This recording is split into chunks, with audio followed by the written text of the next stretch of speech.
Hey there, welcome back to my channel. Today we're gonna be looking at some more scary stories from Reddit.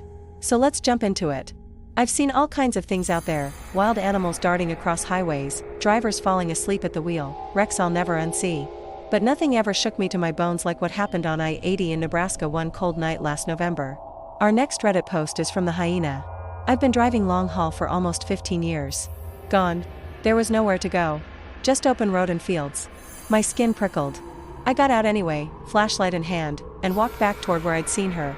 I even called out, "Hey, are you okay? Need some help?" No answer. But I swear I heard something whisper, something that wasn't the wind. Please don't tell me I'm an idiot, but after reading this story, I think I may have to drive the extra mile or two to avoid a certain overpass on the freeway. Our favorite place to hang out was under a bridge on the freeway overpass. It was a nice place to meet up because neither of our parents would allow us to drive each other to our houses. And we couldn't afford gas money to drive to the mall or anything like that.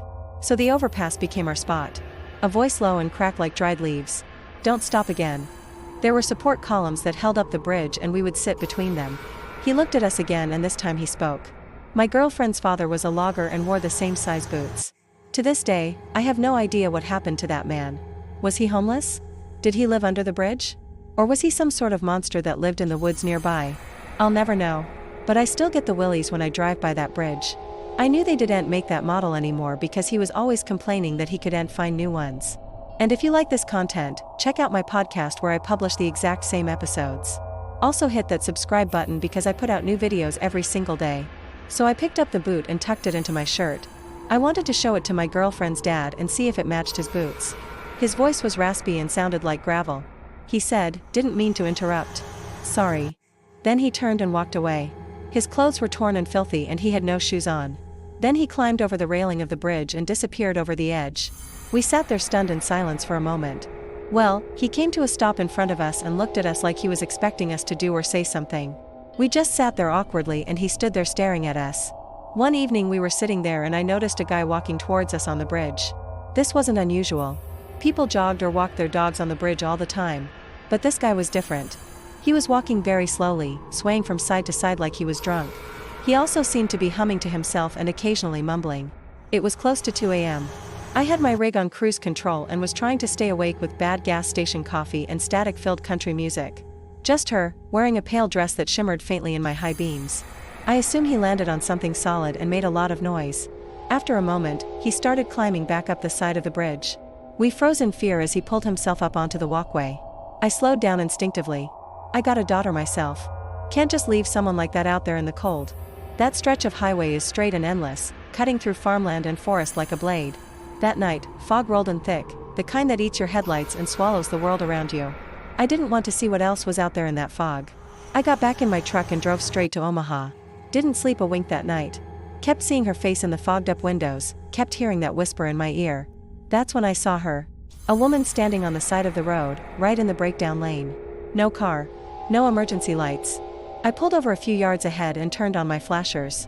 I looked in my mirror and she was gone. I didn't stop. A few weeks later, at a truck stop diner, I told a friend about the incident. Old-timer, Vietnam vet. He went pale and dropped his fork.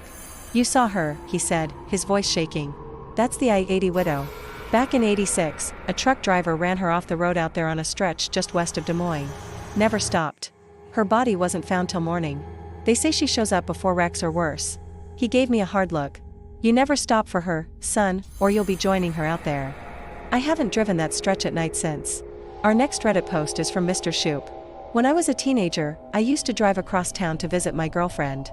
Well, we were always under the bridge, not directly underneath it. As he got closer, I could see that he was very tall and thin with long, greasy hair and dirty fingernails. Finally, he started to walk away from us.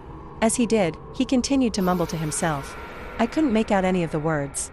Then we heard a loud crash and a string of curse words. He started walking back towards us and I could see that he had a big gash on his forehead that was bleeding. We didn't see him again, but we did find his shoe. It was a size 14 work boot. I kept the boot for several years until I moved out of state." Alright, everyone, that was our segment of scary stories from Reddit. Story 2, CB Channel 19. Back in 2009, I was hauling through the back roads of West Virginia. It was one of those days where all you want to do is get to your destination, get it unloaded and get home. So I was driving along bored and not really paying attention to anything. All I could see was the road in front of me and the taillights of the car in front of me. Maybe it was adrenaline or maybe it was fear, but I turned the radio off completely. Big mistake. I don't remember the exact town, but I do know it was near Charleston. But about 5 minutes after I turned the radio off, my GPS decided to reroute me to some unmarked road. But then my dashboard flickered. That's what caught my eye. Then it happened again. I couldn't get that voice out of my head. Now I drive for a living. I've hauled all over the US and Canada. And since that day I avoid West Virginia like the plague. 2. CB Channel 19, from our user. Thanks for listening, guys. That story really freaked me out. The next morning I checked online and found out there was a legend about that area. They say there was an old miner who died in a landslide decades ago while working on a project that was supposed to bring coal out of the mountain. Let us know which stories you'd like to hear. Next, like the video if you liked it, if you love the podcast, subscribe for more content. And if you want to send us your stories, email us at the address provided below. Thanks for listening.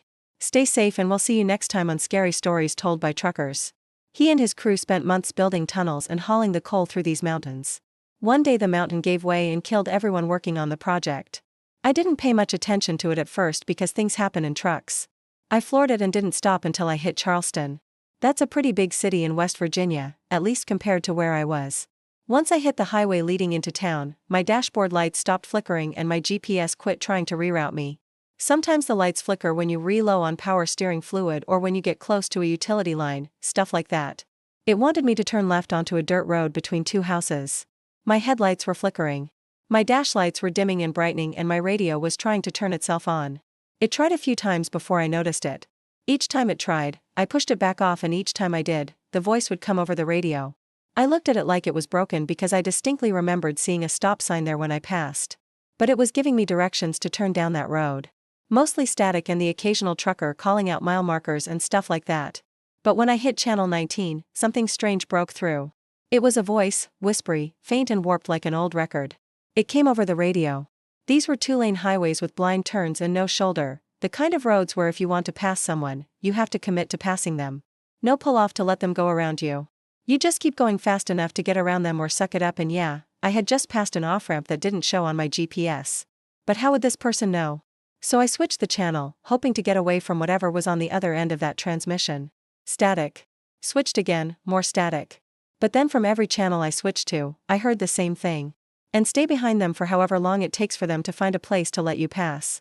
It was pitch black and raining, the kind of rain that drums on your windshield like fingers trying to get in. So in order to break up the monotony, I flipped on the CB and scanned the channels. Breaker, 19, I see you. At first I laughed. It was probably some kids messing around on their ham radio. But then the voice continued.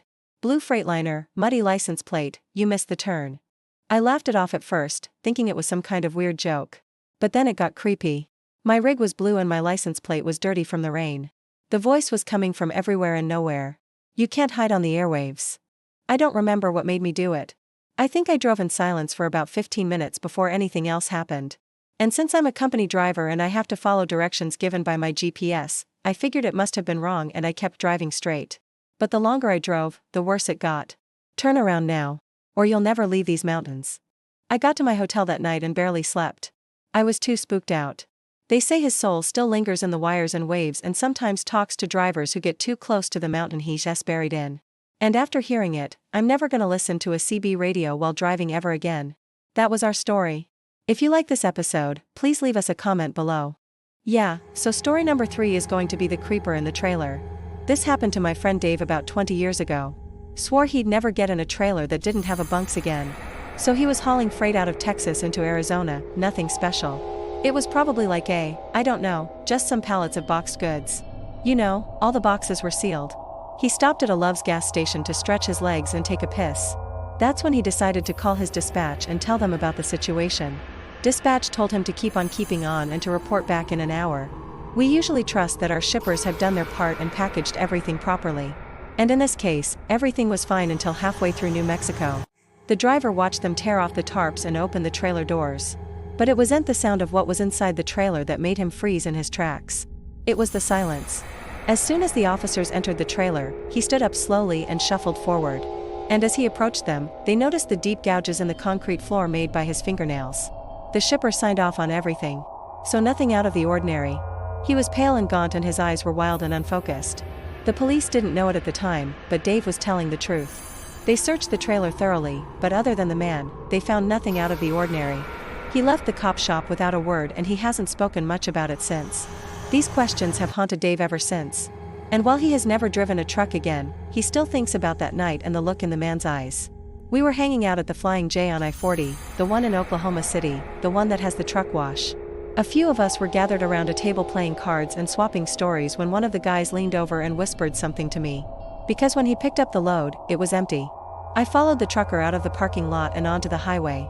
We drove west for about 5 miles until we reached a deserted stretch of road. He even remembered the driver from the loading dock. He was sure he would have seen the man if he had been in there. At the time, I was new to trucking and I had no idea what he was talking about. So I asked him to elaborate. His words snapped me out of my moment and I realized I had been admiring the view a little too long. As I watched it disappear into the distance, I couldn't help but feel a sense of relief. According to him, it was the perfect spot for a photo shoot because the road was always deserted and there was plenty of space to work with. Well, believe it or not, it's all connected. I didn't know that at the time, of course. Maybe I should have checked the manifest before posing in front of the truck. Who knows? I was just a rookie trucker eager to snap a few photos of my rig. You see, that deserted stretch of road was also known as the truck stop bathroom. Who knows, your story might be featured in a future episode. The man had no shoes and hadn't bathed in days. Then they left him in the care of a local hospital staff. The trucker pulled off the road and stopped his rig. Then he turned to me and said, "Here's your spot. And if you want to support the channel even further, become a patron by clicking the link in the description below." The driver was free to go, but he sat there for almost 2 hours waiting for the police to finish their investigation and clear him. What's the scariest thing that's ever happened to you while driving a truck? Don't be shy, share your story below. I couldn't help but feel a sense of excitement as I walked toward the camera. I knew that this picture would be a great addition to my collection of trucking memorabilia. The police asked if he had any identification and he just shook his head. They asked if he needed medical attention and he just kept shaking his head. I knew they were probably wondering who this crazy cat was and what in the world was I doing there. And on that list was the man. He had been on the manifest from the beginning. The police and the driver both noticed that one of the listed pallets had never actually been shipped. He looked like he'd been hiding in the trailer for weeks. Now, he figured that it was probably just the shift in the freight and he continued on his way. Every time he stopped at a light or slowed for a turn, he could hear those footsteps again. Soft, slow pacing. As truckers, we rarely check the cargo itself, unless it's obvious that it's oversized or overweight or something. The footsteps had apparently gotten louder and more urgent and the weight of whatever was in there had shifted enough to rip the tarps. See, Dave was cruising down the highway and he started hearing what sounded like footsteps in the trailer. He finally got through New Mexico and into Arizona. So he gets back on the highway and drives another hour until he reaches his final destination, another Love's gas station and truck stop because the scales are closed at night. When he pulled in, he could still hear the footsteps. He unhooked the air brake hose and the landing gear and then went back to the front of the truck to disconnect from the truck stop gas power. Soft, slow pacing. He shut the engine off, climbed out of the cab and walked over to the back of the trailer. It was only when he came back to the rear of the truck that he noticed the tarps covering the trailer doors were torn. He immediately called the cops. They arrived in less than 20 minutes and with them a state trooper. You see, inside the trailer, sitting in the far corner was a man. And then he did something that shocked them all. He didn't run. He didn't speak a word to the cops or the driver. All he did was stare at them, trembling. All the driver could think was how in the hell did this guy get in the trailer? Dispatch had sent him the manifest for the trailer, the list of items being shipped, including a description of each item. The driver insisted he had never seen this man before in his life and that the seal had never been broken.